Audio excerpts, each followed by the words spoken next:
Hello everybody and welcome to Citizen Sleeper 2 Starward Vector, the demo, the Hexport demo specifically, which I don't know what that means, but I suppose we're gonna find out. I am very excited to play this. I am so excited. I finished the game and the Purge episode is going up and now I'm able to play the demo, and then after this we'll be ready. We will be prepared for when the second game comes out in 2025.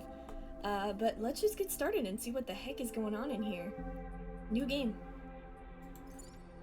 Ooh, okay. So we've got safe, risky, or dangerous. Default difficulty for those happy to be challenged. Broken dice cannot be used. Standard stress tolerance.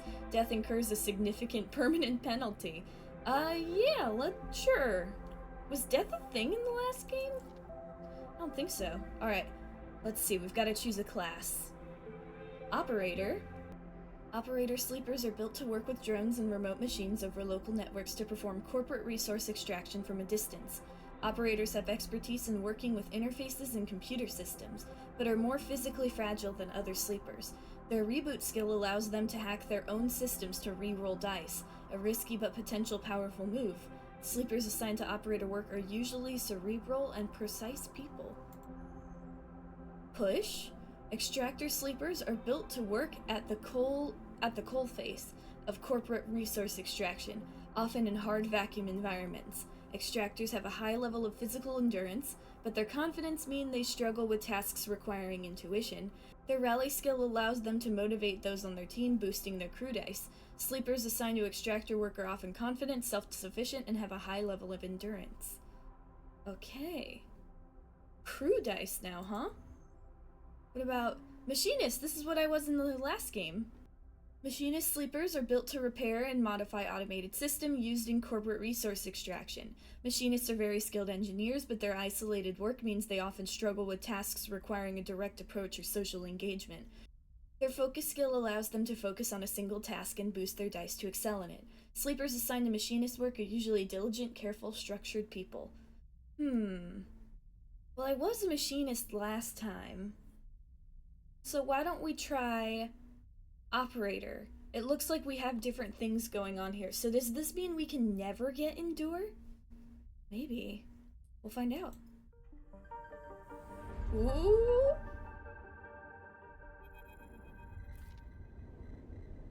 In the moment before waking, the dark space before conscious thought, you struggle to find the pieces of yourself.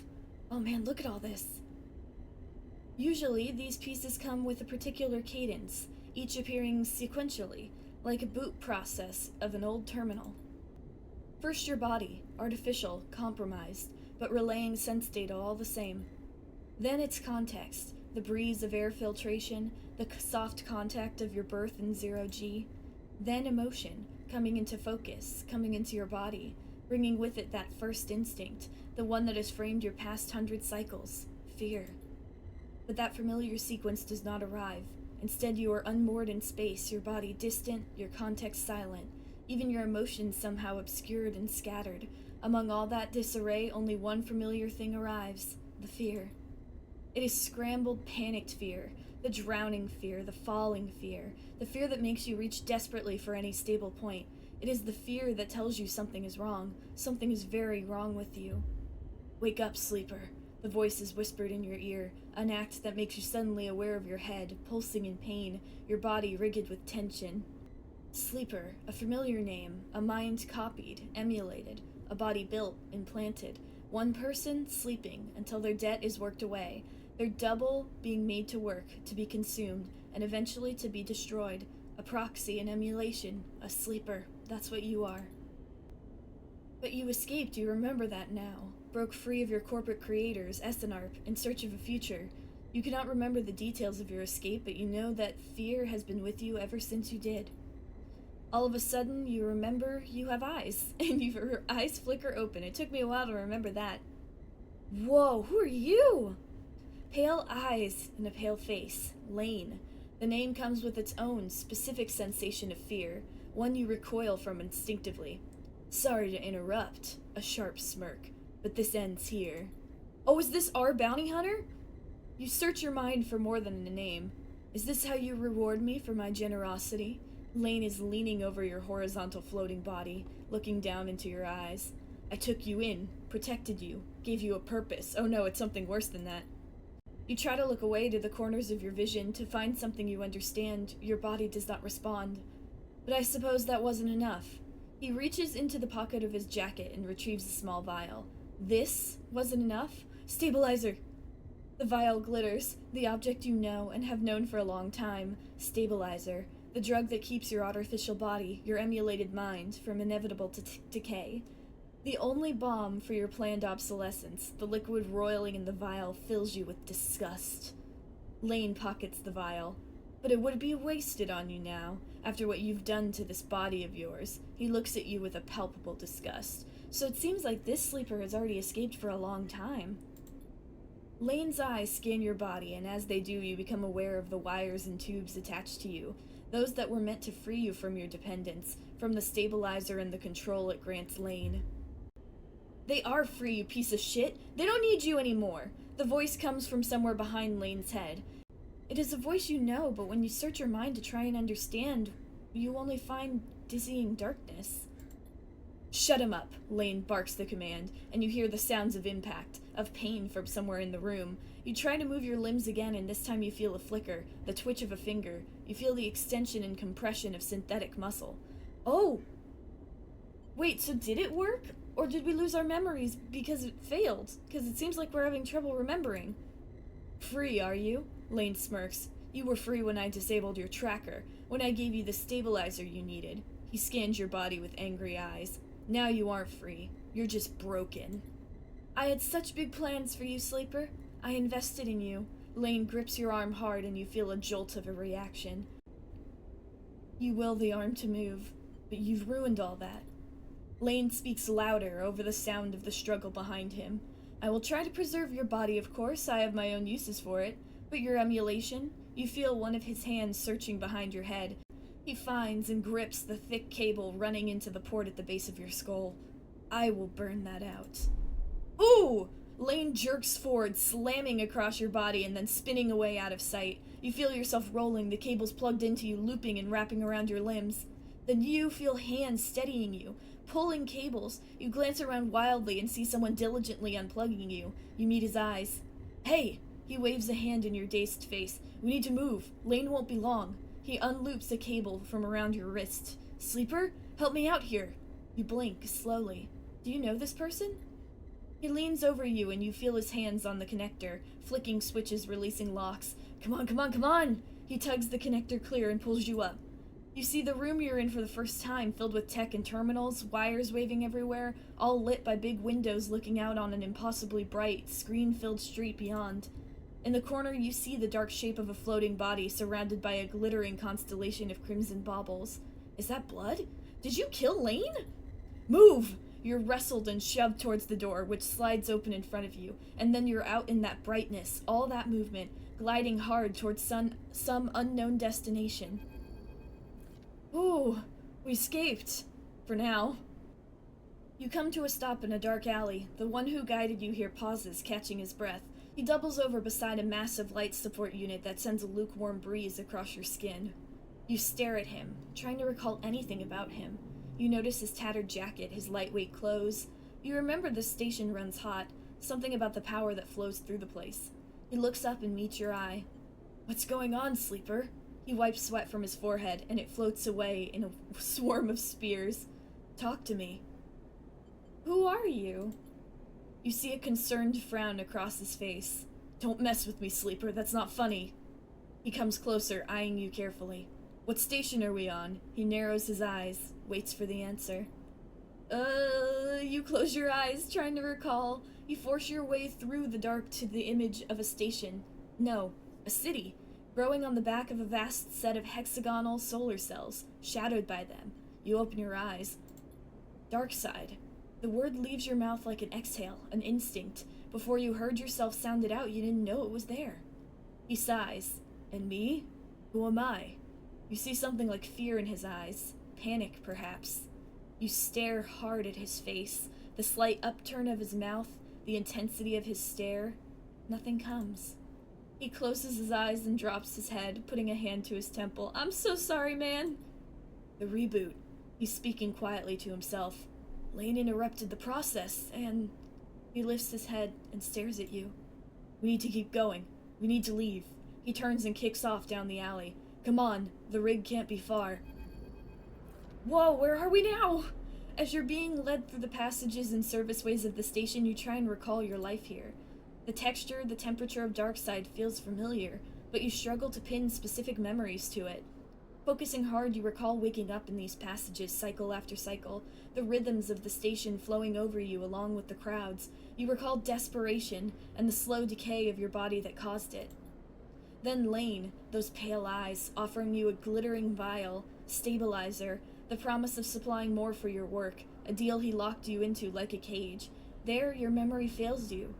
That really sucks, too, because we escaped Essenarp and then we ended up in another terrible situation where we were just being used. There, your memory fails you, but in the dark beyond that moment, the residue of panic, of fear, remains. You were Laine's prisoner, Laine's plaything. You shudder in the cold passage. Hold.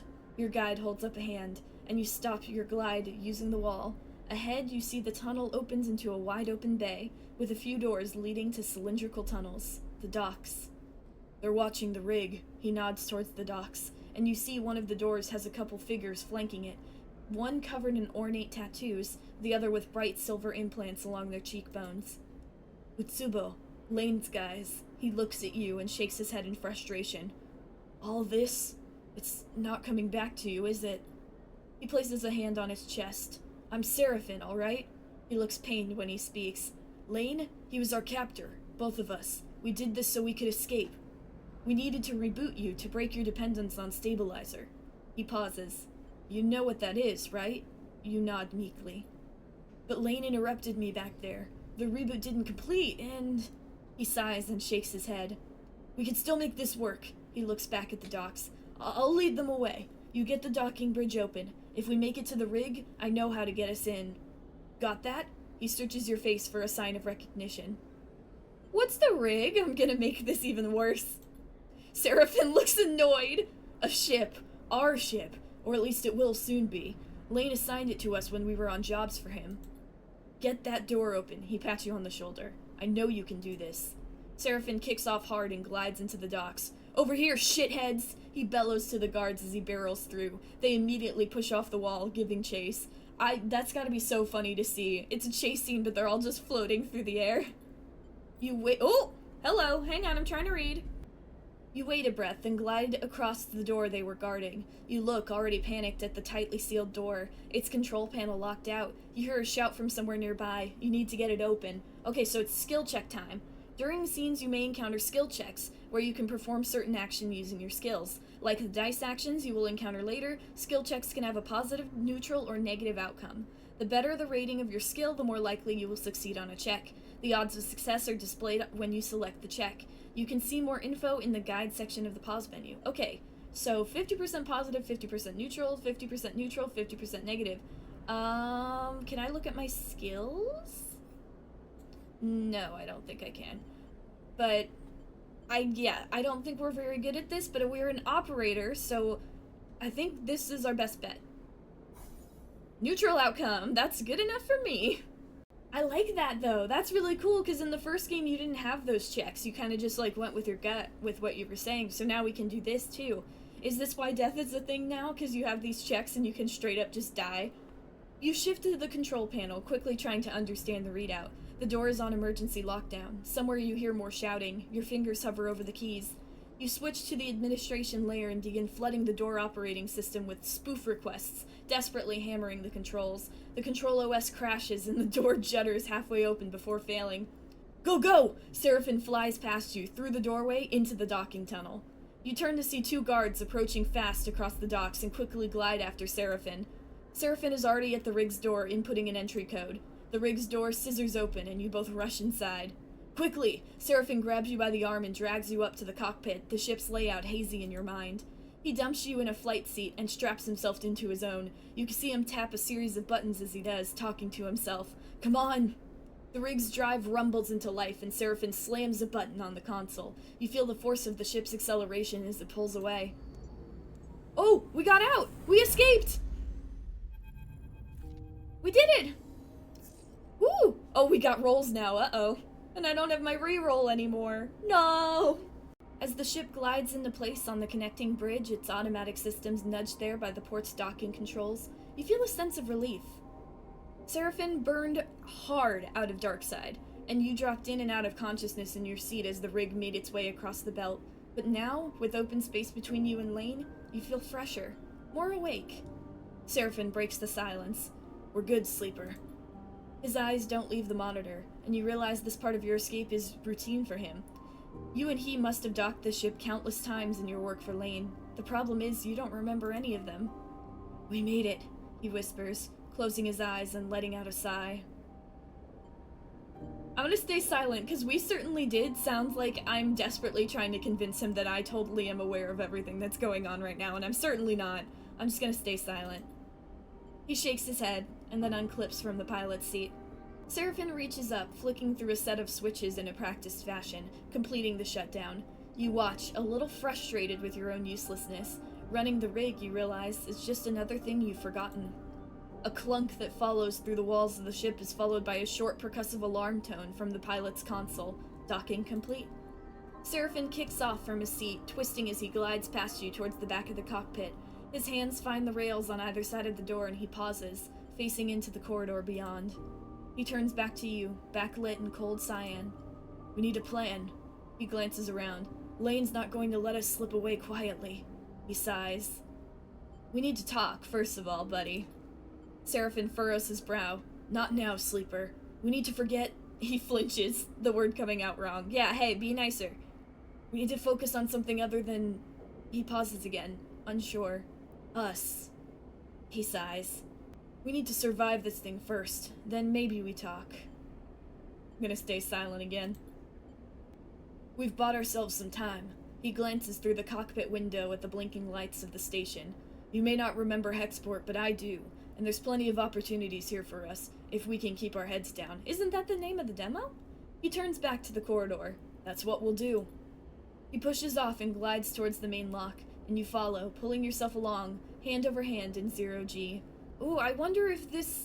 Because I thought this took place on the Starward Belt, so is part of this story getting to the Starward Belt? We already emptied the tank on this thing. He slaps a hand against the ship's insides. So we need to refuel, and that won't be cheap.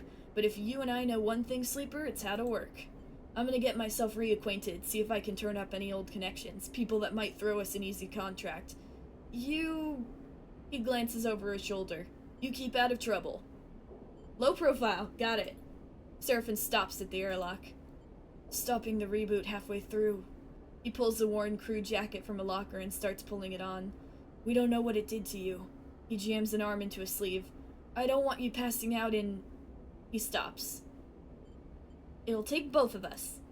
Seraphine sighs. I hate it when you're right. I'm right even with amnesia. I'm just that good. He grabs another crew jacket and thrusts it at you. Just put the damn hood up, will you? You take it and slip it on. Thank you.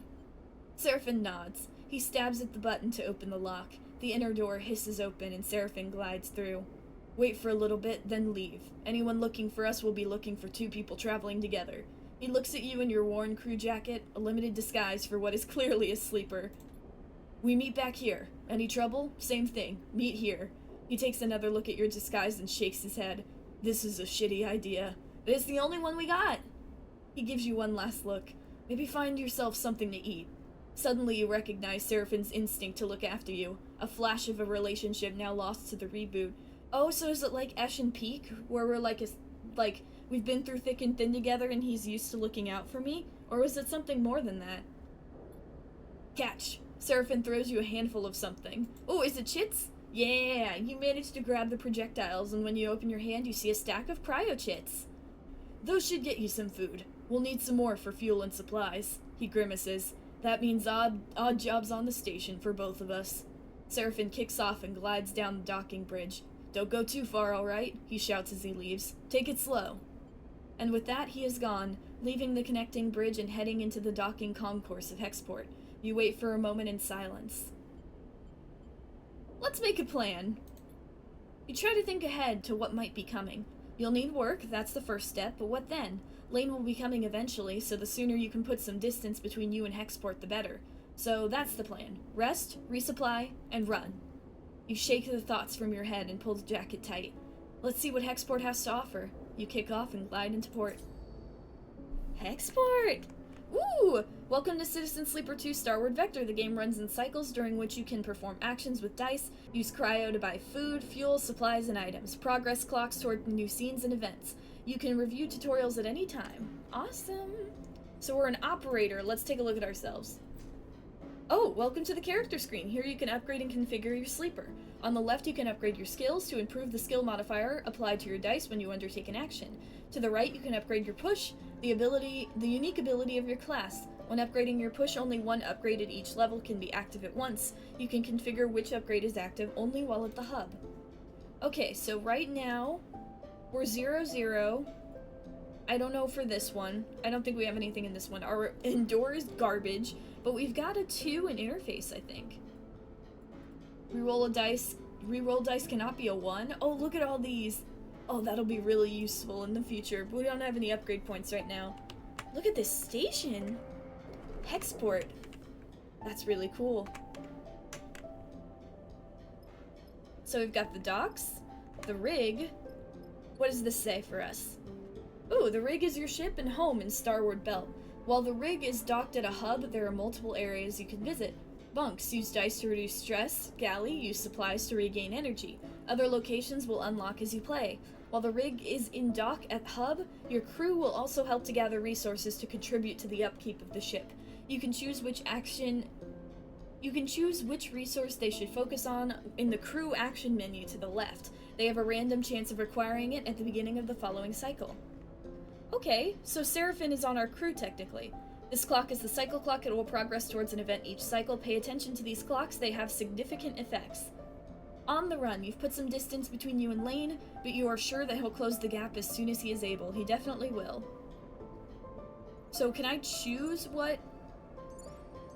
Okay, we'll do odd jobs first because we really need cryo. So we need to gather this for us to move around, I'm assuming. We need fuel to travel and supplies to survive. We've got the rig galley, the rig bunks. So let's see.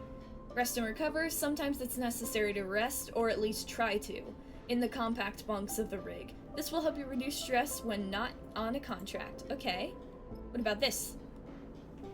Supplies are typically saved for contracts, but when food isn't readily available, you've got to use what you've got to survive. Good to know. How do I leave?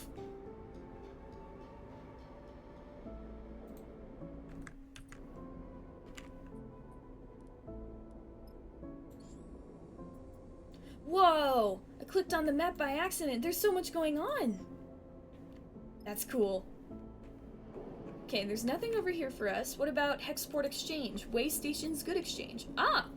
In Citizen Sleeper 2, you perform actions by assigning action dice to them. The higher the dice you assign, the more likely you will succeed in an action. But your dice will be modified by your skill. Your skill modifier for the action is displayed on the right, and will reduce or increase the value of the dice assigned to the action. Like skill checks, dice actions have 3 outcomes: positive, negative, and neutral. Each action is also rated safe, risky, or dangerous based on the outcome it has. The more dangerous an action is, the more significant both its rewards and consequences are. For more information on dice action, check the guide. I remember how confused I was when I first played the first one, now that I've playing this right after I beat the first one, so everything's a little clearer now. The new skill check is interesting, and we've got a new system of survival. It seems like we might not need stabilizer, but I don't know. These things up here, the little yellow things, remind me of the stabilizer bar, so I wonder what that will be. Do we still need stabilizer? We'll see. So we've got trade scrap. Trading scrap is all about identifying materials and cleaning up components. It's an engineer's job more than a trader's, but I'm an operator. The data brokers are the heart of the exchange. They show off their knowledge by discussing decryption. Maybe if you can talk the talk. Okay, so there's that. Let me see. Okay, so I have a +1 to that. I don't think I have anything to this. No! I have a bad to that. That's good to know. And we've got this. Chat to crews. There are plenty of crews milling around the docks and moving cargo. They could be a good source of info. Or Hexport docks are a dizzying mess of braided cables. and flickering signage filled with busy spacers. Exploring is both thrilling and intimidating. Well, if we want to find food or anything like that, we definitely need to look around. I think this is our best bet to start with. How much do we have to this? We have nothing to this. What about into it? No. Let's use our... Let's use our good rolls here. See what we can find. Ooh! You just progressed a clock. Clock tracks your progress towards both positive and negative events and can be filled by performing actions or by passing of cycles. So let's do it again. Nice! New location discovered. As you're gliding across the docking concourse, you hear a shuffle. The noise of raised voices cuts through the conversation, drifting out of the dockside shops. Glancing down an alley, you see a huddle of figures shouting back and forth. You spot one man in the middle of the group, surrounded, pushing the others back as they grab at the bag slung over his shoulder. You don't like the way this looks, but then again, Seraphin told you to keep your head down. Rush in or cause a distraction. This is less of a negative outcome, so let's try that. Ooh! You look around for something that could break up the fight and see the thick cooling pipes running down the alley wall. You quickly try to understand the system and choose a valve to start spinning. As you do, the systems begin to vent in sequence down the alley, violent jets approaching the group.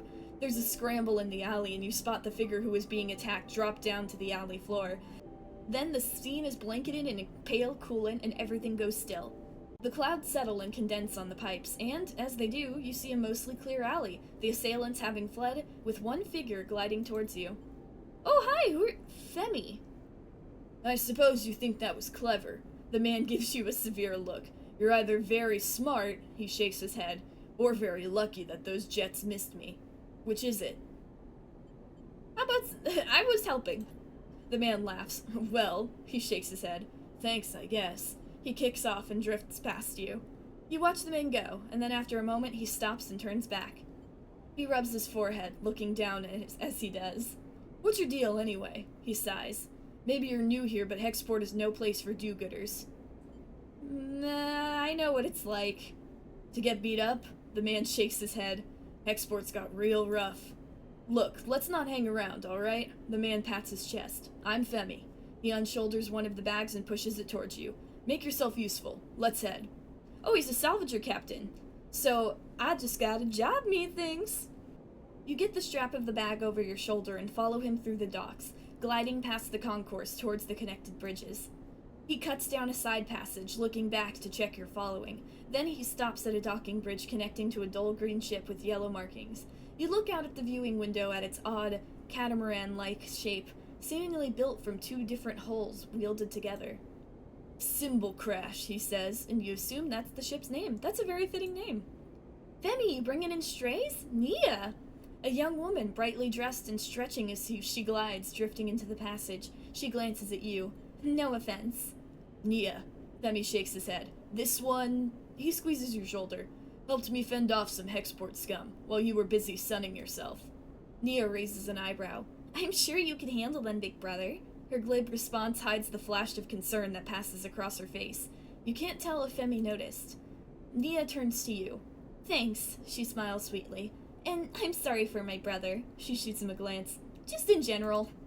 Nia, Femi murmurs. Enough now. He reaches over and takes the bag you were carrying. Nia rolls her eyes at you, but stays silent.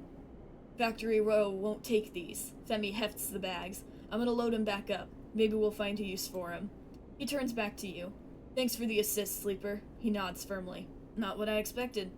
He slaps the button for the bridge door and kicks off along the docking bridge on his way to the symbol crash. Nia looks at you with a raised eyebrow. I hope my brother was joking, or did you really help him? It was nothing. Humble and a hero, she laughs. Thank you. She looks back at the ship. My brother needs help more than he admits. It's okay, everyone needs help every now and then. She pauses, thinking. I want to ask you something. She takes a deep breath and then gives you a direct look. What is she building up to? Are you looking for a crew? She looks away. Sorry to be direct, but you seem like, well, if you're on Hexport, maybe you're with a crew. She stops herself. I mean, maybe your crew needs a crew. Maybe you're looking? Why do you ask? Nia looks back at the ship, then at you. Look, I'll be honest. Being on a crew with my brother is nice, but he is suffocating me. She frowns at her own bluntness. I'm not a kid anymore, you know? But he still sees me like one. She shrugs. I want to show him I can handle myself. I need experience. I need to run some contracts. She gives you a determined look. What do you say? How old are you? I'll think about it. That's the parent response. I'll think about it. I'm a good salvager, all right. You can use me. She smiles. I can spot things, find gaps, ways in. She folds her arms across her chest. I know what I'm doing. Femi taught me well. She glances back at the ship. Just consider it, all right? Let me prove myself. Suddenly a shout comes from the ship echoing down the passage. Femi. He seems to make both of you nervous. Nia looks in his direction. I should go. She pushes off towards the docking bridge. I'll be waiting. Nia gives you one last glance as she departs, then disappears into the docking bridge, leaving you alone in the passage. Okay, we've got new crew. Oh, and we've got stuff. Okay, we've got the warehouse. The warehouse at Hexport docks supply the industrial operations of the station, meaning they need constant loading and restocking. Do I have a plus to this? No, I have bad to this. That's right. Don't start action. Walk away. Then we've got a bar. Here you can eat in exchange for cryo. Eating gives you energy and stops you starving. Different foods give different amounts of energy. We can play Star and Stoker, a spacer gambling game played with custom magnetic dice. Chits are stashed in symbol-marked cans, and winning is ruthlessly luck-based. Or we can buy a Ben's Fry, a plastic bag of flash-fried, salt-flecked tubers. The Ben's Fry brings spacers back to the scattered tables of the bar cycle after cycle. We can gamble and have some fries. How about we gamble a little bit? Never mind, just kidding. Let's have some fries. Make a purchase. Ah, yeah. We're nice and full. Alright, my other rolls aren't really good, and unfortunately I don't have a way to re-roll now. Let's see if I can do anything here. Okay, this'll up it. Impress the brokers. Rules of exchange. If we do this twice, we should be able to get stuff done. So let's do this one. And then go from there. You try to advise a broker on ways to break open Solheim data caches, and they seem vaguely interested. Solheim mention! Now let's do this one and screw up. We gotta use all our rolls. You try to talk shop with a group of brokers and are laughed out of the meeting. You feel eyes on you as you stalk away. Alright, one more time. We can finish this next cycle if we have to. Oh, never mind, we did it. I'm just that good. You have used all your dice for the cycle. You need to end the cycle at your ship, the rig, to rest and re-roll them. I'm not done yet. Get out of here, tutorial. That's right. Coward. You intervene when two brokers struggle to unpick the Senate stat cache and expertly unpick its security protocols. They're impressed. Senate stat mention. Oh my god, if we see Castor in this game, I'm gonna kick the shit out of him. Alright, let's leave. I'm waiting for that. Oh, it didn't happen, actually. Okay, we've got a trade hall. We can buy fuel. The depot is the biggest supplier on Hexport, acting as a trading partner for the many small processing plants of Factory Row. Fill fuel. If you have enough cryo, they can fill your fuel capacity in a single order. Buy supplies. The trade hall has a healthy stock of supplies, stack-grown veg, water, usually some extras all packaged for the crews coming through, and fill supplies. If you have enough cryo, they can fill your supply capacity in a single order. Ooh, so we can either work on it slowly or work on it fast. I guess that also depends on how much time we have at a station, because if we're running from station to station, then we need to be careful. What about the canteen? Eat at the canteen. Most trade halls have a canteen where they prepare their own dishes from the packed supplies they otherwise provide. Alright, so I think we did everything this cycle, so let's go to bed. We will end the cycle, and we will see what we can do next time. And we'll see if we decay. I don't know if we will or not. Nothing changed that I see, but maybe there's something I haven't seen yet. Uh-oh! We're in trouble, sleeper. Seraphin leans into the berths as you're getting out of your bunk. Without further explanation, he disappears down the corridor towards the rear of the ship. You drift out into the passage, pulling on your clothes, and glide down the length of the ship, the cool air making you shiver. Seraphin is a silhouette silently leading the way. He stops at the far end, diverting through a side door, shooting you a glance as he does. You find Seraphine inside, holding one of a tangle of arm-thick tubes that are waving in the zero-G engine room. You know what these are? Fuel pipes? Seraphine shrugs. Close enough.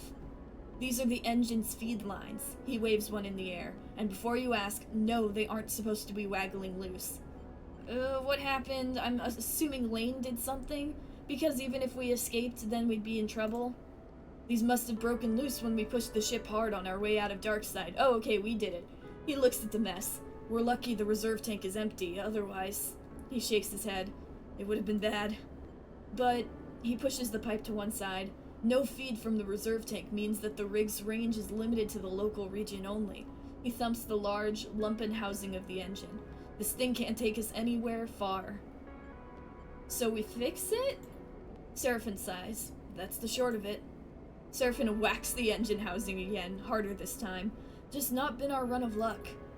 He turns and starts gathering the tangled feed lines, his frustration evident in the violence of his movements. We'll need a new set of these, that's for sure. He starts forcing them into a crate. So how about you try to track them down? I'll take a look at things here and see if I can figure out another fix for the reserve tank. He glances up from his work. From what I've heard on Hexport, Factory Row is the place to find ship fitters. Maybe you can do some recon while I sort this place out? It's on the other end of the station. Alright, I'll take a look. Seraphine keeps working. Wait. Seraphine pauses, seemingly unsure. There's something else. Go on. He drops the feed lines and they float, waving in the air like tubular seaweed. I've heard word that Laine's on the hunt. He frowns. A message went out to everywhere in the local radius of Darkside. He's looking for us. Shit. You said it, Seraphine sighs, which is why we'd need those feed lines. I'm going to try to work something out. Maybe I can improvise a solution. I don't know. He looks down. I'm no ship fitter. But while I do, you go hunting. See what you can turn up, okay? He smiles a weak smile. Now get out of here. You leave the engine room, the clanking sound of Seraphine's cleanup efforts echoing through the ship. Fuel feed lines, that's the next step. You take a deep breath and head out. Okay, we need fuel feed lines. Oh! You've discovered a drive! Drives help you track and choose your objectives in Citizen Sleeper 2. Press the arrow button on the top left to open the drive menu and choose the drive to track. Once the drive is tracked, a yellow marker will be placed above any location that relates to the drive. Drives come in two types, major and minor. On completion of major, drive rewards 2 upgrade points and a minor rewards 1. Keep an eye on the drive menu as you progress to see what new opportunities and objectives are available and track what you want to pursue. Nice. So right now we've only got escape Hexport, not Hexport. How do I get out of this? There we go. New location discovered. Ooh, Factory Row. Let's see. Okay, so we either search the row, the factory owners of Row speak mostly in terms of supply and demand, but going door to door might help you find the ship fitter you need, or haul materials. Filled with workers hauling materials through its zero-G corridors, helping might win you some fans among the factories. Can I use these to get up? No, I don't have a plus to this. Let's try this. Might as well use it for the main quest, because that's mainly what we need right now. Ooh, new location discovered. You joust a little around scrap contracts and the factory owners respond well to the haggling, eager to meet your challenges. Challenge me more. Nice!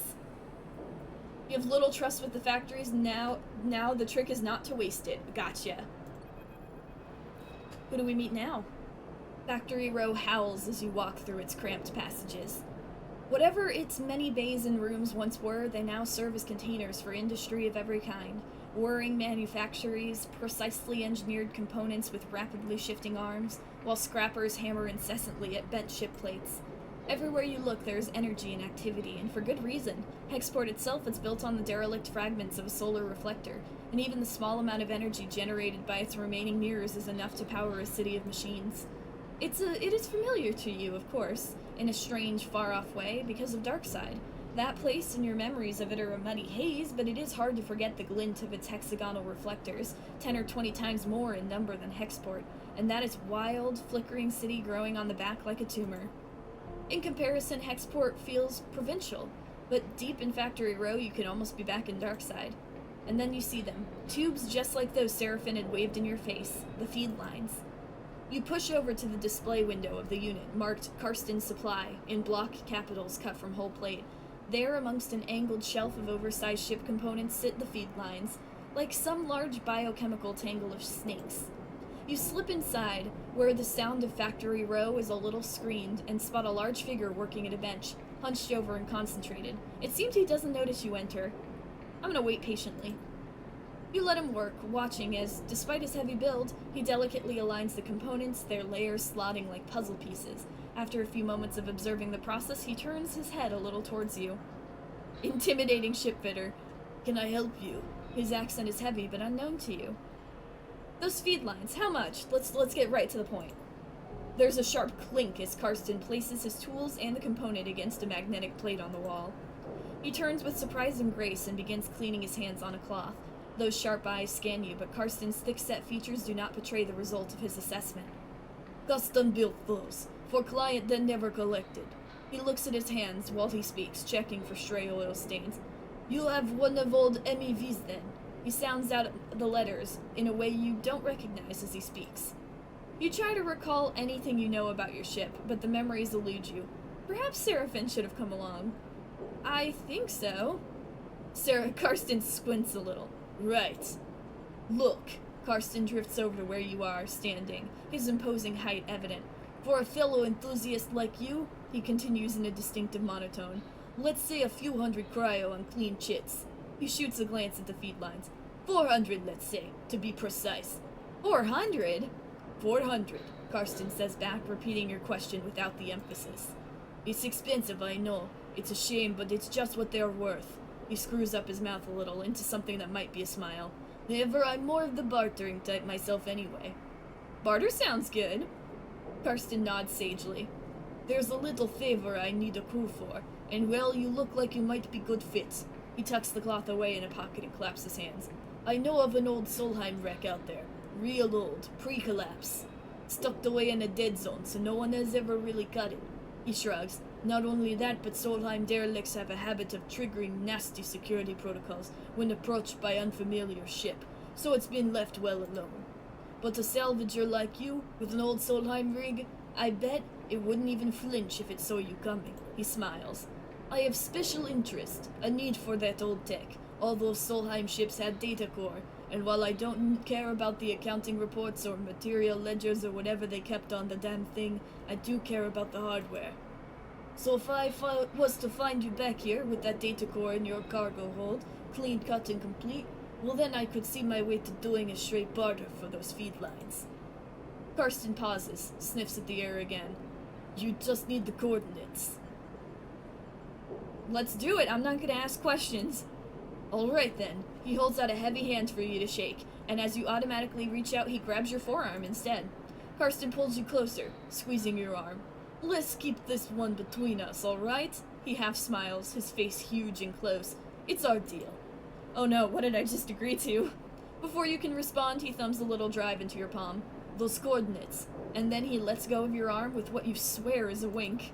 You take a moment to gather yourself, and by the time you do, a whirring fills the air, Karsten having returned to his workbench. Huh.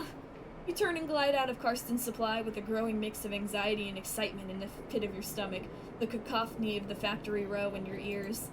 A contract. Seraphin might even be impressed. You look at the drive in your palm and smile. This could be a route out. You think of leaving this place behind, in possession of an improved ship, too. Suddenly, a small but firm hand falls on your back, an equally small voice coming with it. Uh-oh. Hey, wait up! Who are you? Junie? You turn in the passage to see a young woman, her hair waving from the rapid glide she clearly just came out of to catch you. She steadies herself, using your shoulder. Sorry. She smiles a quick and flat smile. Wanted to catch you. Why? I'm Junie. Her dark eyes flick around nervously. You notice the portable terminal she carries, something data scrapers call a deck, and her backpack full of components and trailing wires. What's up? Karsten, she starts, still catching her breath. He sent me to grab you. She smiles that flat smile again. Wants me to come with you on that job. Her eyes shoot down to the drive in the palm of your hand. She smiles again. Why didn't he tell me? She glances back towards Karsten. I guess he forgot. He does that sometimes. She looks sheepishly at you. He just grabbed me after the two of you were done talking, so... Karsten's always sending me on things like this. I guess he wants me to help you out. Keep an eye on things. She pauses. I can be pretty helpful. So... She looks around the passage. Should I meet you at your ship and you can tell me when you're ready to go? I don't know if I believe you. I'm not sure. She looks nervous. Sure, I mean, you aren't sure when you're leaving? I'm not sure you're coming. She pauses, thinking. I mean, Karsten said I need to go. She glances back in the shop's direction. And he does get pretty mad when people don't do what he asks. She shrugs. Let's see. Okay, she glances around. Karsten doesn't like waiting, but it's up to you. Junie pushes off and waves. Looking forward to working with you, she calls back as an afterthought. I'm gonna let her go. You watch her disappear down the passage. Things are getting complicated already, but at least you have a contract and a way to get the feed lines. Junie clearly works with data based on the gear which she was lugging around, which might make her useful when it comes to pulling out a data core. But the question is, what does she get out of it? And why didn't Karsten mention her sooner? I think she's lying, but that's just me. You consider your options as you head back towards the rig. Ooh! I don't know about this sleeper. Seraphin looks nervously out of the rig's windows as you finish explaining Karsten's deal, as well as Junie's offer to help. If this job was easy, Karsten would have done it himself already. That means there's a catch. He frowns at the stars. And there's definitely something going on with this Junie girl. He shakes his head. What choice do we have, man? I know I don't trust her either, but it's either this or we have to get 400 chits. What if... Seraphin narrows his eyes. We could get the cryo together to buy the feed lines. Is that even possible? I found a contract on board in the exchange further in station. He gestures towards Hexport. We take on a job, that might get us most of the way towards buying those feed lines. Plus, even if we do want to take Karsten's job, a bit of money to get ourselves prepared wouldn't be a bad idea. Fill up on fuel supplies, be ready for whatever comes. Do we have time?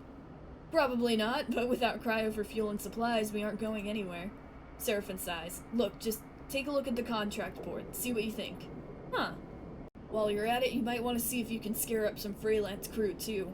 Seraphin shrugs. Many hands make light work and all that. Or we stop messing around, we take Kirsten's job right now and get it done before he can think twice. Seraphin yawns. Seems like a whole set of bad options to me. Either way, I've still got work to do on the drive. Seraphin nods a farewell, heading back to the engine room. Let me know what you decide. For a moment you pause, letting the haze of plans and ideas settle in your mind. Ooh! Suddenly you curl up, pain shooting along your spine. You grit your teeth, your muscles lock tight. Your vision narrows as you squeeze your eyes shut. You feel a shift, as if some connection is broken. It's almost impossible to describe, like you're floating away from your body, dispersing, dissolving. There's nothing familiar in the pain, nothing to hold on to. You grit your teeth. And then another shift comes across and you're back in your body, trembling against the metal wall of the passage. The pain slowly fades, becoming a pulsing throb, then a residual flicker. You flex in 0G, stretching out the tension. There's a strange sensation of distance that persists beyond the pain, a disconnection between your body and yourself, a flickering numbness that refuses to recede. You wonder if the reboot has done something to your body, or if this is some new sensation you'll have to live with indefinitely. It strikes you that you know so little about the body that houses you. It could be moments away from collapse, or it might persevere for countless cycles like this. You try to shake off the feeling, pushing your hands against each other until they feel like they're yours again. Time is the only thing you need right now. It feels like it's running out fast. You head to the airlock. You have work to do. Oh, that's not good. You've unlocked a contract. Open the map screen to view it. Got it. Contracts are high-risk, high-reward jobs that you and your crew can take on. Contracts require preparation and care to succeed. You'll need to gather enough fuel to travel to the contract, gather as many supplies as you can afford to keep you and your crew going, look for opportunities to recruit crew, temporarily or permanently, to help you on a contract. Consider which crew to take carefully. They have different skills and stress resistances, and who you choose can affect the story. Once you're ready, you can select a contract from the map and then your crew to proceed. So we only have one contract right now, but we also have this. Oh, that's the one. Karsten is offering you a straight barter for the feed lines you need if you bring him the data core from this derelict. Any raw scrap you pull out is yours. Okay. We have 2 supplies, 0 fuel. So what can we do? Is there anything else? Contract board. Let's see. Station management have located a conway signal. They're concerned to see one so close. They're looking for someone to disable the source. 200 cryo. Buy the contract. This open contract for Hexport administration requires a fee to be paid to receive the coordinates of the job. But so that one's risky, but the other one is dangerous. And then in this one, we've got... We could sell raw scrap, scrapyard shift, data diffusal shift. All scrapyards have paid data diffusal work to offer, as old techs tend to be laced with protocols and countermeasures that need disabling. Swift Scrap Solutions, or Triple S, as it's known locally, is a chaotic and slightly terrifying scrapyard where open shifts are always available. Or sell raw scrap. Triple S is constantly processing scrap for the factories in the row. They'll pay good money for raw hull plates. So there's that. What about this? Harston Supply. Okay, so this is... We can deliver it, and the feed lines are yours, no questions asked, or we buy them. They don't come cheap.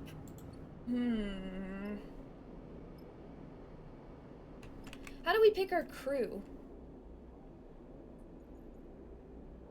I don't know how to add crew.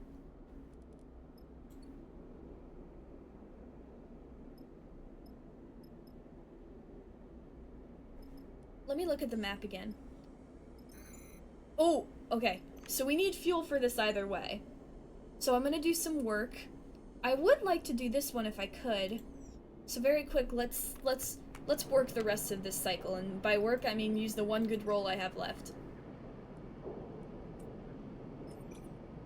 Here we go. Nice.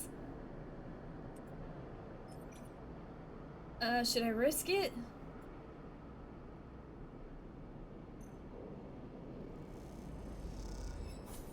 Okay. This one is just really bad. It's a 50-50 chance either way, but we might as well use all of our things. Okay! Oh, nice. So we've got that. How much is fuel again? The trade hall. Trade hall has a healthy stock of supplies. 45, 50.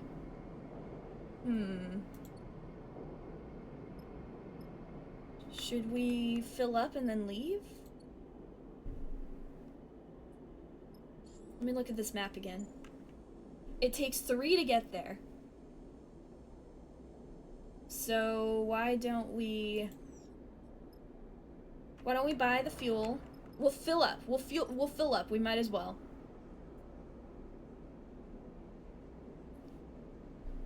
So let's fill fuel. It's most of my money, but I think it's worth it, because if we're gonna have to run around anyway, we might as well. And then let's end the cycle. We'll eat after that, and then we'll go on the job. I want to see what this dangerous job is all about. And it's Solheim, which is related to the eye. I don't know if that means we'll see anything, but, like, you know, that would be cool if we did. Okay, let's see. Let me eat some num-nums real quick. Even just a few num-nums would be nice. Some fries. Thank you. And I say let's fucking go for it. What else are we gonna do? This is the easiest way to get it so that we have time to do other stuff. Not the easiest, it's gonna be tough, but let's see. Confirm. Wait, how do I bring other crew? I don't know. Oh, I have a point. I have an upgrade point. No, I need 4 for that. These are all 4. Okay, so I don't have enough upgrade points for anything yet. And I can't even do anything for Endure, so that's just a permanent bad debuff, huh? Maybe. Is there a way to gather crew? Oh, the engine. Let's see. The engine's fuel capacity is extremely limited, but new feed lines would allow you to hook a reserve tank to increase it. Okay, so that's that.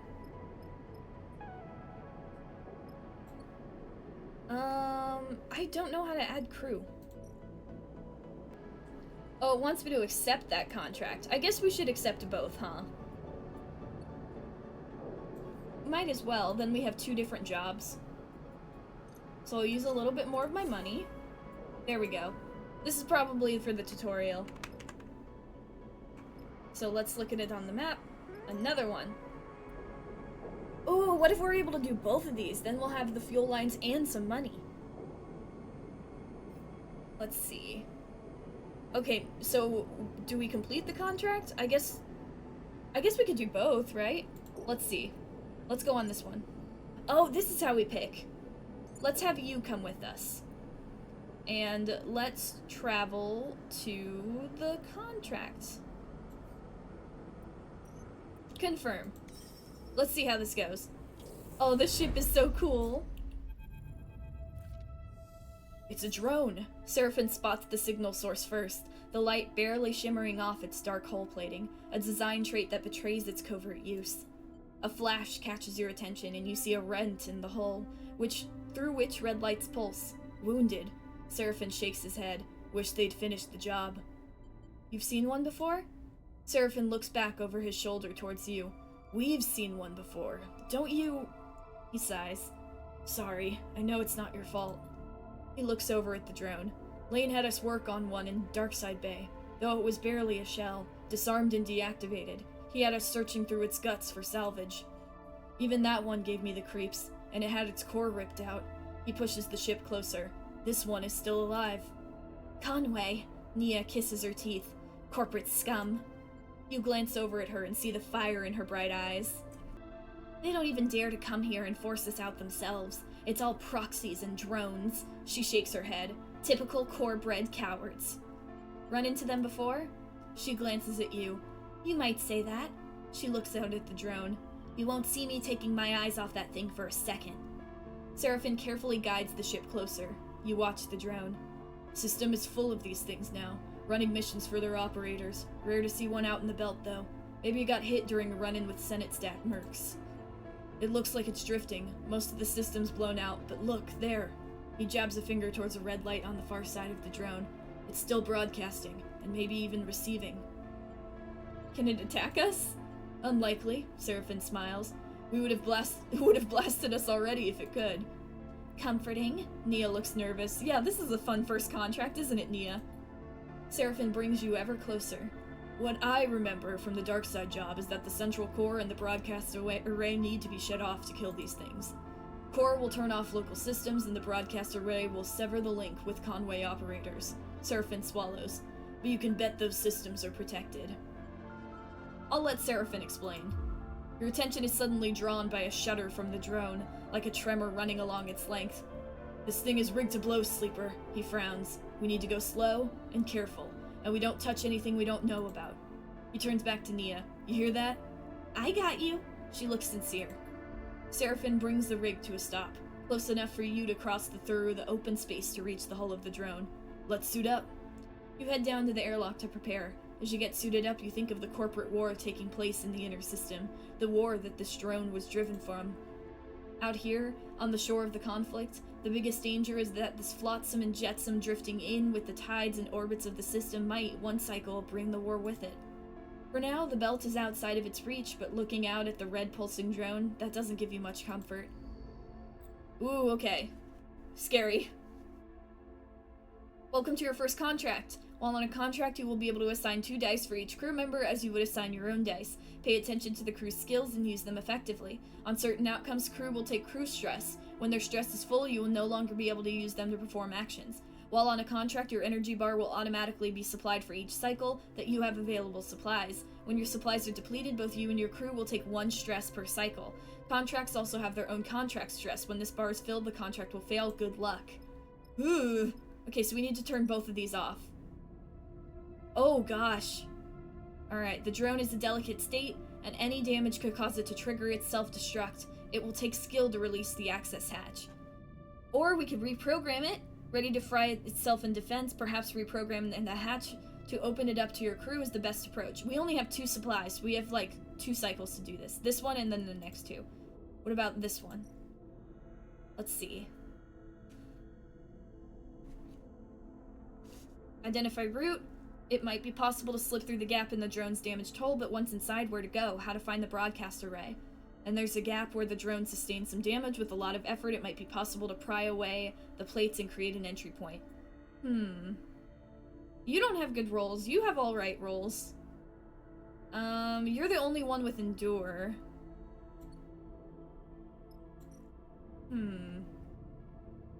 Oh, none of us are very good at this. Okay, I'm good at this one, so I think this is gonna be my job. I'll do what I can on this one. Let's work slowly, one by one. Okay, you can create an opening. Or try. Ugh. I miss having my reroll. Okay. The drone's dark hull plates give under pressure, the opening starts to take shape. I don't want to risk using the 1. Because you don't even have a plus to this, it's just a 50-50. I was already thinking that? What does that mean? Shush. Okay, how about you identify a route? Ugh. Sorry, Sleeper. It's okay, it's not your fault. It's kind of mine. Maybe I should take care of the rest of this. This isn't really a good situation right now. Let me roll.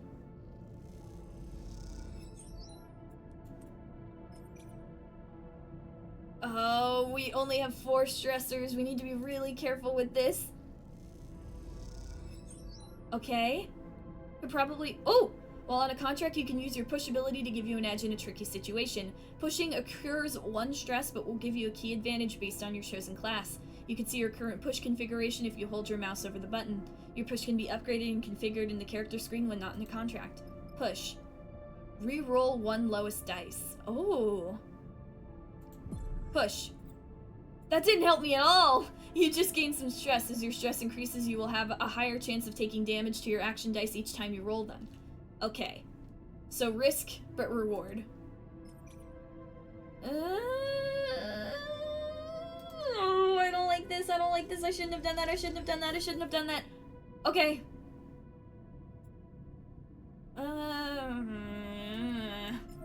Ooh. It's a dicey one, Sleeper. Yeah, let's not risk that. Here, let's try on this one. Just a little bit. Don't look, don't look, don't look, don't look, don't look. Okay, okay, okay. This is stressful. Let's rest. I'm gonna use my last... I can't. I'm not safe. We need to wait, I think. Or I just can't do it right now. But let's end the cycle. We have to move on to the next one. Oh, and this is risky too because this also takes time. Time that we might not have. Oh, those are good rolls though. You guys are garbage.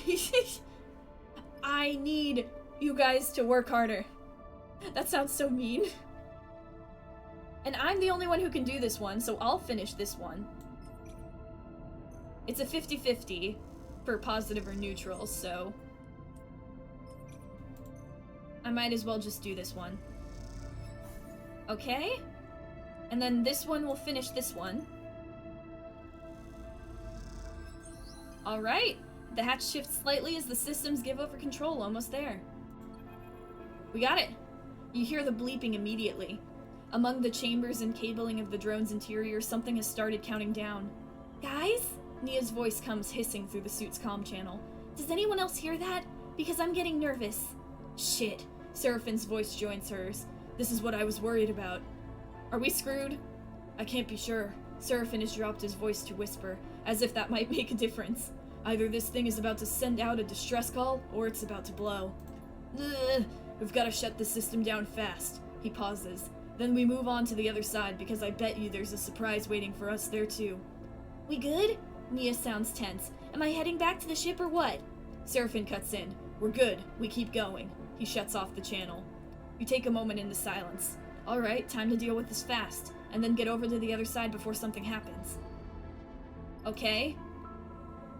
We have to deal with this. Core disabled. Okay, on the core you can see the drone is running on backup power, and you'll be one step closer to a full shutdown. Alright, Nia. This is where you can help. Hopefully. Okay. It's up to me and it's up to you. I'm not gonna risk it. I can't risk it. We'll do this one. Whole set of connectors is released, just a handful more to go, and this is over.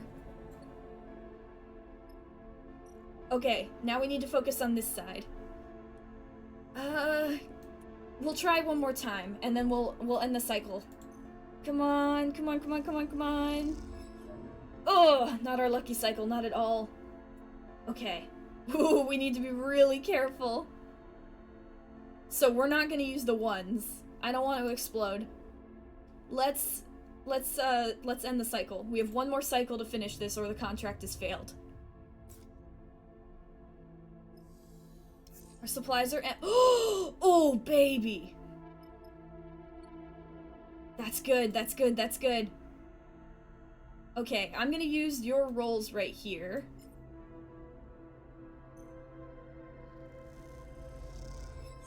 Nice. Smashed it. You did. Good job. I'm not work shy, Sleeper. Then work. Oh, come on. Okay. We're so close. Okay, you work on this one. Nice. No big deal. You work on this one. Alright, so with luck, it should only take me 2 to do this. We'll see. Okay.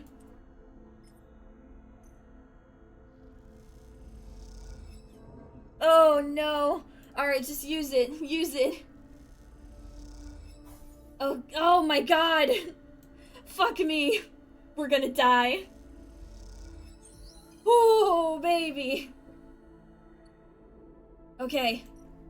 What about this one? Okay. We need to disable the core. We have nothing. We're gonna take a point of stress, but it's okay. This is the last cycle we need to do this. Oh, I should have gotten more supplies. I didn't even think about it. Oh! Oh no, Nia's out. Okay, you've taken damage to a dice because of stress. When your dice are rolled at the start of the cycle, your stress dictates if you can take damage or not. Higher stress means higher chance of damage. The white markers above the stress bar tell you which numbers will damage your dice when rolled. Each dice has 3 dice health. When this is depleted, the dice will break and must be repaired to be used normally. Okay. Alright. We've gotta do this. Can you do this? No, it's up to me!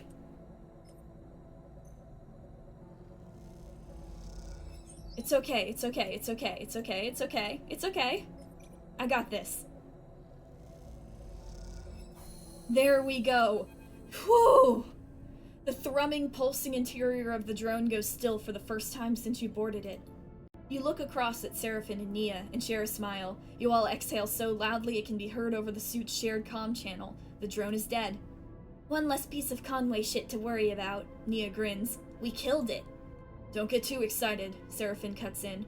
It was looking pretty rough when we got here. Yeah, and we almost died. You make your way back to the hull, the drone now faintly rolling in one direction, its stabilizers offline. Nia catches up with you as you glide towards the rig. We make a pretty good crew, Sleeper. We do. Nia grins widely. She punches you in the arm playfully. Owie! You reach the rig's airlock and take one last look at the dark hull of the drone. It catches light as it rolls in the vacuum. At some point in the near future, this drone will likely be smashed to pieces by one of the many asteroids of the belt. Spread across this place is twinkling dust. The thought pleases you. As does the thought of all the cryo Hexport now owes you. Time to go collect. We did it! This contract is concluded. You can leave via the map. You can now travel back to the hub. Once you leave, you will not be able to return. I will leave. Oh, and it lowers our stress! Nice! After docking at Hexport, Seraphine lets go of the controls and leans back in his chair. Nia leans over to you. Thank you, Sleeper. She stretches. I know you took a chance on me. Glad to have you. Nia smiles an infectious smile. I like you, Nia. Feels good to make a contract work, Seraphine smiles. No matter how we pull it off, and we pulled that off badly. It's hard not to agree, and it feels better when the Hexport courier comes with a lockbox full of chits. Laine may still be hunting you, but this should help the effort on to slip his net. Suddenly you hear a familiar voice. Nia! Oh no. Femi glides into view, approaching from the docks. He fixes you with a stare. What are you playing at, Sleeper? I'm gonna stay silent. Don't come throwing your weight around, Femi. I can make my own decisions. She glances back at you. Sleeper took me at my word, and I'm grateful. Femi is fuming. Did they know? He turns to you. Well, if you're working for Sleeper, I hope they paid you well. Nia looks away. Well, I asked, so... Femi smiles. Oh, so they aren't paying you. Seraphine crosses his arms. Let's keep this civil. You realize this is the first time he's meeting Femi. If we're being civil, seems like Nia has owed her share. Femi fixes you with a severe look. Oh, I mean, we're in a really tight situation, but Nia really helped us out, and I don't want to make an enemy of Femi. We'll pay Nia. You grab a third of the chits from the lockbox and hold them out to Nia. She takes them sheepishly. All right then, Femi smiles. We're good here. He turns to leave. Nia mouths a sorry and follows Femi across the docks. Seraphin watches them go. You sure know how to pick 'em, sleeper. He shakes his head. Wait until you meet Junie. He turns away and heads back along the docking bridge. I just hope we aren't going to end up 70 cryo short when we need to get out of here. Well, how many cycles do we have left? Ooh, you just completed a drive and earned an upgrade point. You have push upgrades available. Go to the character screen to the right of the UI to see them. Ooh, let's see. We got 2 points available. No damage on push reroll or reroll +1 dice. Ooh.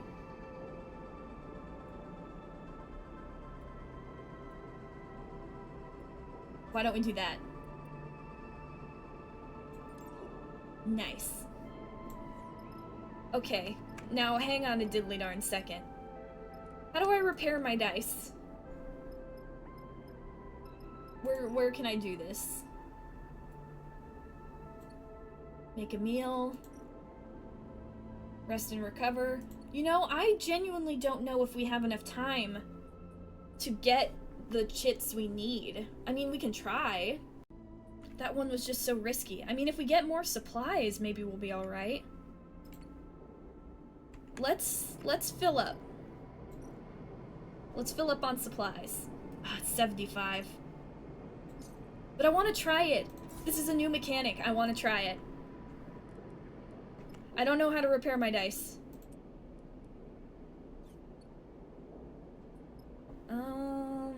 Let's do the job. It's a contract, and if we do this, it's gonna take cycles either way. We might as well do it, right? I know it says danger, but we're here to check out the new features of the game, so let's do it. Let's fucking risk it. Okay, she's not available for this, but we have you. And you're into it, I think, which is good. We're probably gonna need it. So let's travel. Confirm. We've got 5 supplies. We should be okay. I don't know how to repair my dice, but that's a problem for me right now. The Solheim derelict fills the cockpit windows, all twisted plates and skeletal struckwork. You watched in horror and fascination as Seraphin completed the approach, both of you silence in the presence of this decaying beast. Now, as you settle beside it, Seraphin is the first to break the silence. This thing is already dead. He shakes his head. It's a corpse, sleeper. He nudges the ship closer, looking for a place to dock. I touch this thing too hard, it'll crumble into dust. I'm gonna stay silent. Seraphin glances back at you. No advice? Take us there. That's the bridge. Junie points towards the end of the ship, and both of you and Seraphin turn around, having forgotten she was even in the cockpit. She hasn't said a word since you departed. She glances at both of your bemused faces. What? She looks away. Sorry, that's where we need to go. She stops pointing. Seraphin nods towards Junie. She's not wrong, sleeper. A bridge would be a good start. Assess the wreck first.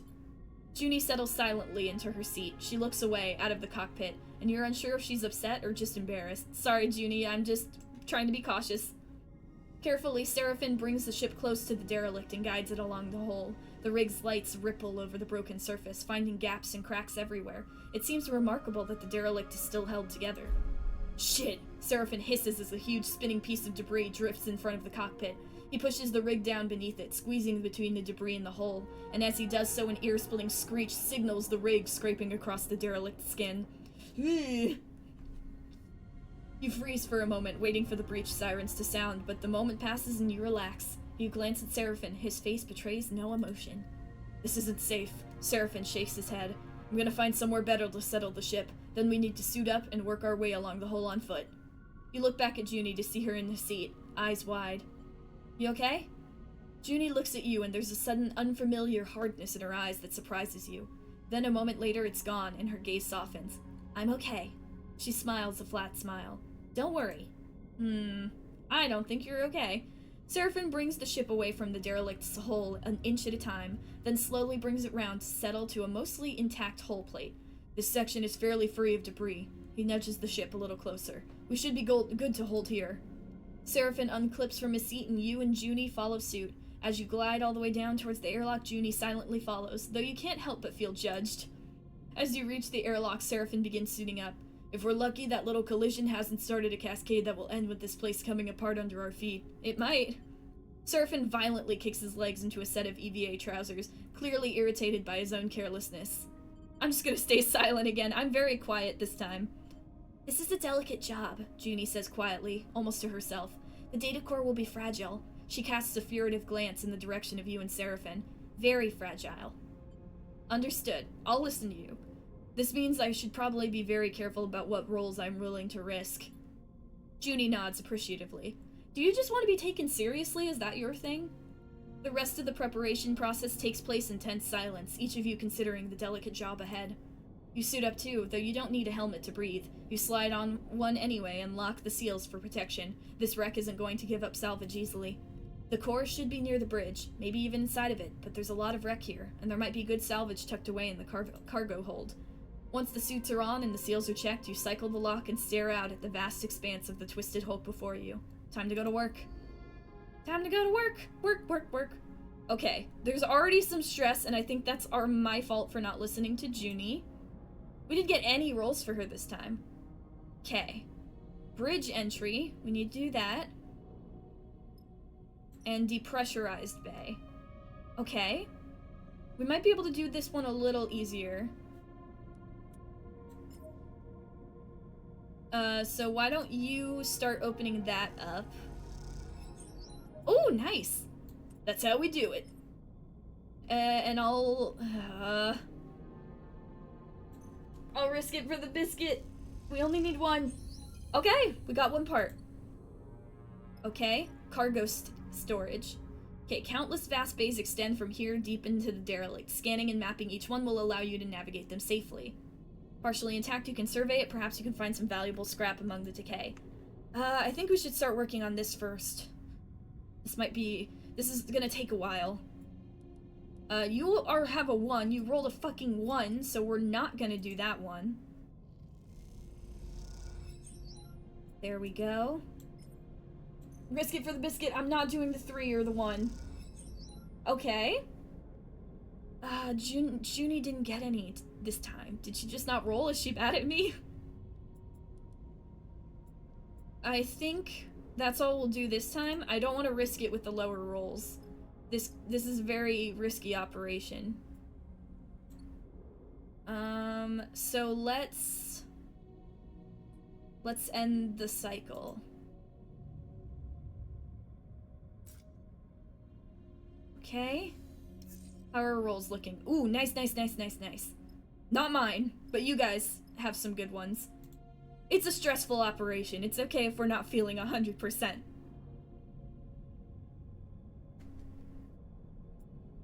I just want to get this open first. So let's see. Who can do stuff? You can't do it. You can do it. I'm ready when you are. You got this, buddy. Nice. Did that only do 1, or did it do 2? I don't know. 50-50. Not willing to risk it. Yours goes down, so there's no reason to do it. Mine, I'll use this one. Okay.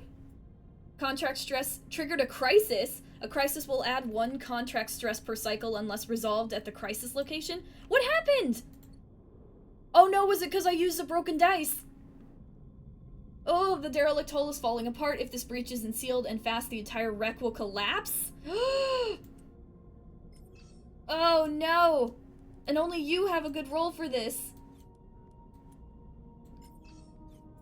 We're just gonna have to leave that alone for now. We're gonna have to take the stress until next time. We're gonna do this first. Because neither of us can do anything. I can't use the broken dice, but that had my good roll.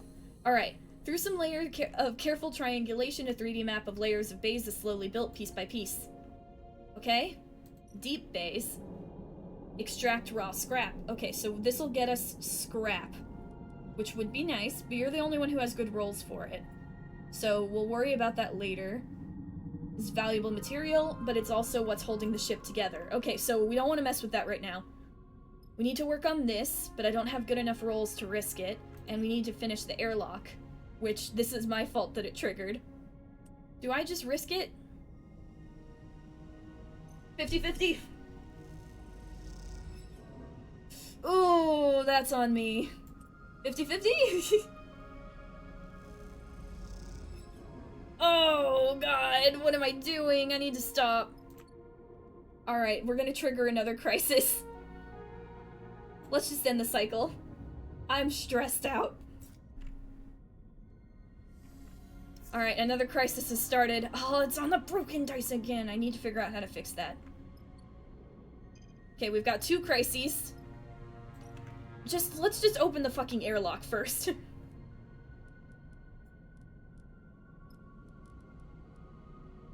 I'll use this one. No, I won't. I'll use this one. Let's just get in here. Okay. The bridge of the derelict lies silent. The pale beams of your suit lamp catch rows of terminals and clouds of glittering dust. Wires wave like seaweed, and the whole scene appears as if underwater. Chaotic, but still. Junie glides past you, disturbing the dust and taking you by surprise as she does. She has been a stoic presence so far, but in this moment she seems drawn forward by some force of curiosity. You watch as she bats away debris and begins checking terminals. I'm gonna let her work. She's already prying access panels off one of the more intact-looking terminals. As she does, puffs of rust color the vacuum around her red. I'm gonna approach her. She turns back to the terminal and finishes prying off the plate. Then quickly she reaches inside, fishing around for something. Her hand comes back out with a waving cable topped with a thick connector. As soon as she sees it, she slips a keyboard-sized deck out from somewhere on her person. She runs her hand across the back until she finds the right port and slots it into the connector. All of this happens in a few seconds, the routine practice and precise. It is hard not to be impressed. Not your first Solheim ship? She glances at you, a nervous look on her face. Does she think you're accusing her of something? She shakes her head and goes back to her work. Junie's fingers dance across the deck's keyboard and a burst of static lights up the Solheim terminal screen. The sudden burst of light and color takes you by surprise. Junie's fingers tap away, the terminal screen flashing with blocks of color and lines of code. It buzzes and vibrates, its long-dead systems forced back into chaotic life. Then, all at once, it goes dark. The terminal is dead. Shit, Junie hisses beneath her breath. Useless. You cannot tell if the insult is directed at the terminal or herself. There are plenty more. She looks up to you, a confused expression on her face, and then looks around the bridge. I suppose, she pauses, but even from here I can see most of them are less than scrap. The cradle with the data core can't be far. She pushes off from the terminal, gliding away from you. I'll start looking, she calls back, and heads to the other side of the bridge. Seraphine glides up beside you. Everything all right? What do you think of Junie? The kid? Seraphine shrugs. You'd know her better than me. Keeps to herself. He squints at her retreating form. Seraphine stretches in his suit. I have to admit, it's nice to be back working, especially now that we're the ones who will reap the benefits. He claps you on the shoulder. Feels good to be taking our fate into our own hands. I know it's pretty rough there back on Hexport, and out there we're just as likely to get shredded by debris as the damn data core. But aren't you glad we made a break for it? He pauses and looks down, having asked the question almost by accident. I mean, I am. I just don't want to speak for you. I'm glad too. I think there's a certain certainty in it. Even if, like, anything bad happens, we died free. If that makes sense? We're still not out from under Laine's thumb. We have to get away for that to happen, but we're getting there. There's the promise of a better future if we keep working for it, and if we don't die in this explosion that I might trigger because I was risky. I'm glad to. Seraphine smiles. You'd better be. I didn't give up that little dark side cupboard I was living in for nothing. He laughs at his own joke. Look, Seraphine checks his suit wrist seals. Once we've got a bit of space behind us, once we've got the distance, if we even manage to get that far, he furrows his brow, don't feel you owe me. I'm no charity case. But you're my buddy. You want to go our separate ways? Fine by me. He meets your eyes. Just do me the favor of telling me to my face. I don't know what this game's gonna entail. I don't know if something will happen with Seraphine in the future, but I think he'll feel comforted if I say I will. Seraphine nods, but doesn't respond. After a moment, he shines his torch out into the dark, checking the rows of terminals all across the bridge. You watch the glittering dust as it eddies in the beam. Seraphine sighs. Let's get to it. You watch as he crosses the bridge, his torch probing the dark corners. You feel a chill run through your body as you imagine the crew that once ran this ship, the Solheim crew, surely long dead. What was it like before the collapse, when the system was the jewel in Solheim's crown? It's impossible to know. That history is lost to you now. All you can do is pick what you can from the ruins. Wow. Okay, what do we have to do here? So here, reboot the system. So if we want to do this, we need to be fast, but I think we should try and take care of these. Ah, but you're the only one that can do it. You're the only one who won't fail. At least for that one. What about this one? Okay, you could do this one. And so can I. Okay. Oh, risky, risky, risky. Oh!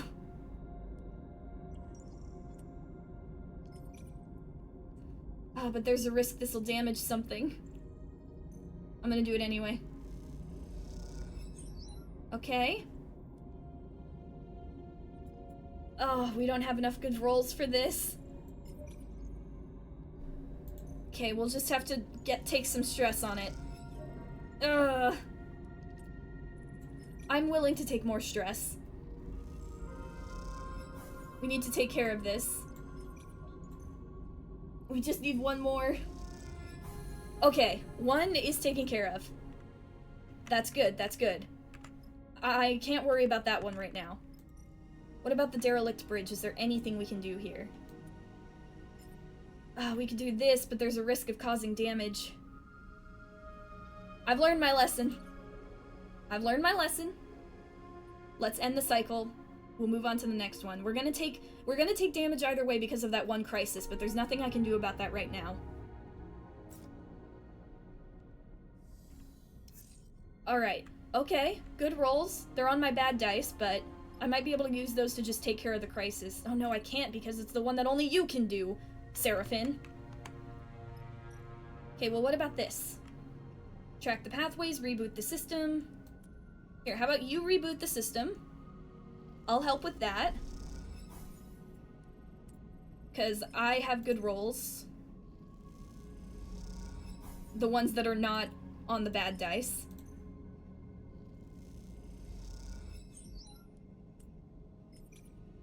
We just have to risk it for the biscuit with these. Alright, let's take care of this crisis before another one starts. Oh, but you're the only one who has rolls for this. I forgot about that.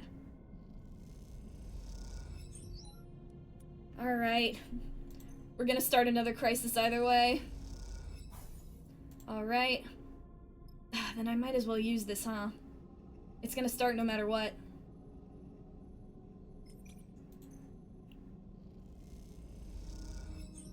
Alright. We might be able to get through here next cycle. Another crisis is gonna start no matter what. Alright, end the cycle. Oh, I'm stressed. Oh, okay. Not good rolls for Junie. Not good rolls for me either. 2 crises. Should we take care of this first?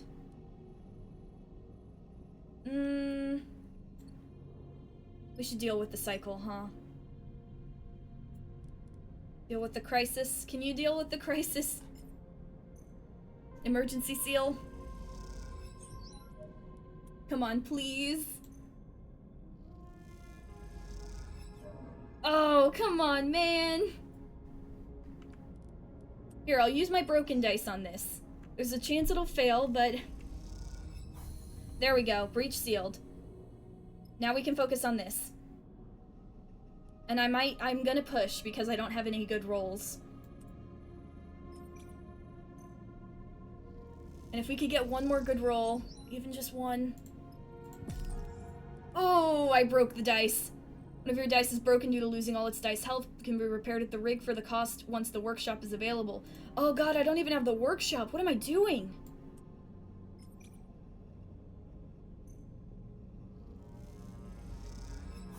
Okay. Next cycle is gonna be the last of it, I think. Hopefully. We're just gonna ignore the crisis. Everything's fine. If you don't focus on a crisis, it's not real. So this is the takeaway for stabilizer. We don't have any supplies. We're running low on a lot of things right now. We've got to finish this now. So I'll do this. You guys save your rolls. I don't know if we'll need them. Fuck, we'll need them. Data core cradle. Okay. Alright, alright, alright. So only me and you can do this. Which is bad, because you don't have good rolls right now, but I do. I have alright rolls. Core is fragile, but by rerouting the data connections from its cradle, it could be lifted without damage, at least in theory. Let's try. None of us are very engineer-y, but we'll figure this out. Oh, it's gonna take more than one cycle. I can already tell.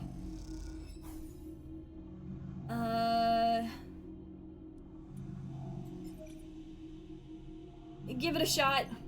We might have to take a little damage in this. Ooh! Okay. How much time do we have left? We have two. What is this crisis? Okay, none of us are good at that, so we really do. We have one shot. We have one shot. End the cycle, take some trust. It's okay. We've got to double down. Ugh! Oh, my dice are broken. Okay, okay. We can do it, we can do it, we can do it. Give it a shot, you got this. And then I'll do this. Ugh!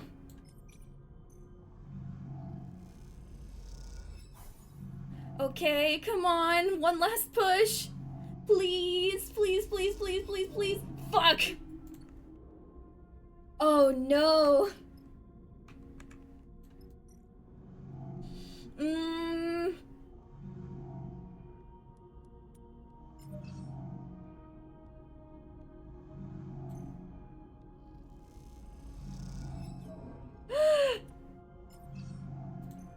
Come on, this is our last chance. Yes! Oh my god, that was so close! You watch nervously as Junie guides the core out of its cradle. A large ball, almost half your height in diameter. It glides out of the framework that held it, connections waving loose and cut. Her breathing comes through the suit's comms, loud enough to be picked up, and it fills you with tense energy as you watch. Over the course of this job, you have seen Junie both focused and distracted, nervous and precise, but you have not seen her any more confident than in this moment now. She floats beside the data core, handling it with care and skill, as if it was the vast egg of some endangered bird. She glances up and sees you watching her, and you notice something unfamiliar in her eyes, something that you have perhaps seen in a passing moment before. Only now it is no momentary lapse or change. It is set in place. You see determination. She guides the core a little away from you with one hand, and at the same time comes forward, almost placing herself between you and her prize. And it does seem to be hers in the way she handles it, the possessive way she screens it with her body. We need to talk. The nervous statement comes flat and deadpan. Any nervous tremble gone. Right now. Oh no, was I right? What are you doing? Sleeper. She takes a deep breath. I want to be honest with you, but I need to know you won't take this from me. Junie glances around the cradle defensively, but Seraphin is already heading back to the ship to prepare the cargo bay for the core's storage. You two are alone. I won't? She looks at you hard, trying to read your expression. Karsten doesn't deserve this treasure, Sleeper. Junie glances over her shoulder at the core. Do you know how many of these are left intact? She shakes her head. And all he wants to do is wipe it clean so he can use it to interface with Hexport. All that data, gone. So what do you want? I want to extract the data, to make use of it. You see some genuine emotion flicker in her eyes. She sighs. After extracting the data, the core will be unusable. There's a security system that will fry it if data duplication is attempted. I can delay the security response long enough to copy the data, but after that... She trails off. You've done this before. She looks down. Yes. She meets your eye. This is why I came. Look at this place, Sleeper. She gestures to the cradle room, a dark, twisted cavern of long-dead tech. How many of these places are left? How many chances do we have to recover anything this old, this fragile? Like it or not, we live in Solheim's shadow, in their ruins, and yet we know almost nothing. What chance do we have of understanding how we got here, when others like them, like Senatstadt and Conway, are descending on this system? What can we learn from the core? I don't know, Sleeper. That is the point. She gestures around herself. We could learn our history, and how the system was settled. We could better learn the technology we build our lives on. We could uncover Solheim's crimes and seek to make amends. She looks at you with pleading eyes. We could see beyond survival, towards something else. You've never heard Junie speak like this, and you realize what you have taken for nervousness was actually control. This, the person in front of you defending a decaying data core with their life, is the real Junie. But then you think of Laine, of the price he likely put on you and Seraphin's heads, and of the feed lines, without which leaving Hexport will be almost impossible. Is this even a choice? No, don't do that! Explain the feed lines. Junie listens carefully as you tell her about the deal with Karsten, the feed lines he offered, and that both you and Seraphin are on the run. Then I help you. Junie doesn't flinch. We find a way, another way to get those feed lines. Karsten is an idiot. I can hack his security and you can pull them out of there, or Seraphin looks tough. Maybe we can grab them? She looks desperate. We can do something. We can do it. Don't you work for him? Junie glances away. Look, I knew you wouldn't take me if... She sighs. Listen, sweetie, I had you figured out from the beginning. I might have misled you there. I knew he knew where the derelict was, and I heard your conversation. I've been keeping an eye on him. She pauses. I know I lied, but I can help you. Let me strip the data from the core, and I promise to help you with those feed lines. She meets your eyes with intensity. But it's a lot of information to take at once. You need a second to think. Let's do it. Thank you. Junie looks genuinely moved. This is a gift to all of us, Sleeper. I hope you'll see it like that. Junie turns to the data core, quickly gathering one of its loose connections. She takes out her deck and plugs it in, then crosses her legs and places it across them, floating tethered beside the core. Her fingers begin tapping at the keyboard, teasing out the data of the core, and whatever Solheim secrets it might contain. And as she does, Seraphin enters. He braces himself in the entryway. What's she doing? Junie doesn't seem to notice. Emptying the data. She's doing what? Seraphin jumps to attention, but you put a hand on his shoulder. He eyes you suspiciously. I hope you know what you're doing, Sleeper. He nods towards the core. That's our ticket out of Hexport. Junie will help us. If you say so. And you both turn to watch Junie stripping the core of all its secrets. A little while later, once the core has been emptied out and its defense mechanism has scorched its seams black, you watch the metallic spear spinning gently in the room, and wonder if you just made a terrible mistake. Contract failed! Eee. Well, I can't even do anything else, so let's leave. Let us leave. We failed the contract, but it's okay. You're running out of time to escape Laine in 5 cycles. He will arrive in Hexport. We only have 5 cycles. We're gonna die. As you arrive in the Hexport, Junie speaks up from the back of the cockpit. We're going to have to act fast if we want to take those feed lines. You and Seraphin exchange glances. You're both still getting used to the new Junie. We? Seraphin raises an eyebrow. Only one of us fried the core and stole all its data. He shoots you a look, and for some reason we let you. It was the right call. Was it? Seraphin laughs. Well, I'm reassured. I don't think Karsten is going to take kindly to the idea that we brought someone pretending to work for him on the job and let her have his prize. He shoots Junie a look. Do you even know what she's up to? Junie looks between the two of you. Hexport hasn't exactly been kind to me. You two trusted me, even though I didn't deserve it. I'm not used to that. I want to repay it. Not to mention that Karsten is probably ripping you two off. Even if you get enough cryo, what's to say he won't raise the price? Trust me, he's no good. I was trying to deal with Karsten to get those derelict coordinates from the moment I arrived here, and he ran me in circles. She shakes her head. Seraphin is watching her closely. Even if I do take you at your word, which, given everything, seems a little tough, how do we do this? He raises an eyebrow. You're telling me we just walk in there and take the feed lines? Look, I get it. You don't trust me. She pauses. But what if I have vested interest in this working out? There's nothing left for me here, and I don't feel like hanging around waiting for Karsten to figure out my involvement in all this. I need safe passage. You need the feed lines to grant it. She allows herself a smile. See where I'm going with this? Seraphin sighs. I don't like it. He pauses. But it makes sense. What do you think, Sleeper? I like it. Junie's my bestie. All right then, Junie smiles. Let me prepare. I'll head to Factory Row and scope the place out. Meet me there and we can work out a plan. She glances between the two of you. Trust me, we can find a way. We will keep it simple, clean. Alright, let's get to it. Okay then, Junie smiles. Trust me, this is going to work. I just don't know if we have enough time. I'll go scope out the bay we need in the factory row. We should split up. Less likely for Karsten to suspect us. Meet me there in a few and we can finish setting up. Junie unclips from her seat, floating up. I want to show you I can be trusted, that we can do this. She looks between the two of you. Believe that, please. And with that, she slips away down the passage, towards the airlock and Hexport beyond. You look at Seraphin. I'm saying nothing, Sleeper. He unclips from his seat, too. Either this is the kind of mess you have to go through to get to the other side, or it's the kind that you never escape. With how much time we have left, it could be either. Either way, we're in it now. He leaves the cockpit. You stare at the chaotic light of Hexport and wonder if anything in the Starward Belt ever runs smooth. Who knows? Oh shit, wait, what? Oh, it's over! Thank you for playing. This is the end of the demo. We hope you enjoyed playing Citizen Sleeper 2 Starward Vector. The game will be available in early 2025. Wishlist will now to be notified on launch. Woo!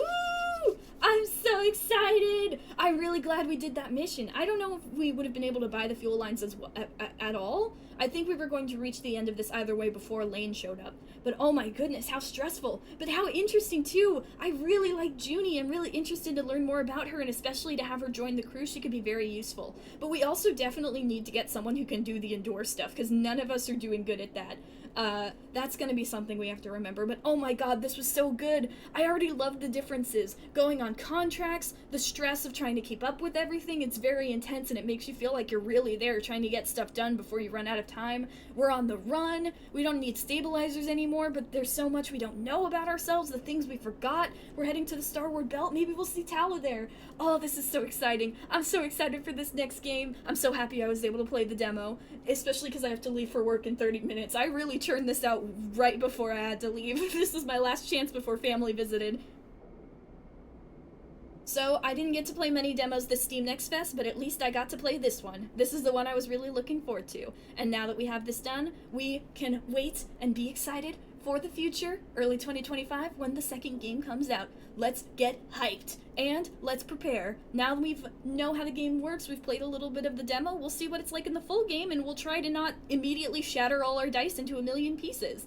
But either way, thank you guys for watching. If you enjoyed, please consider subscribing. Remember to take care of yourself, watch out for Laine, and have a good day.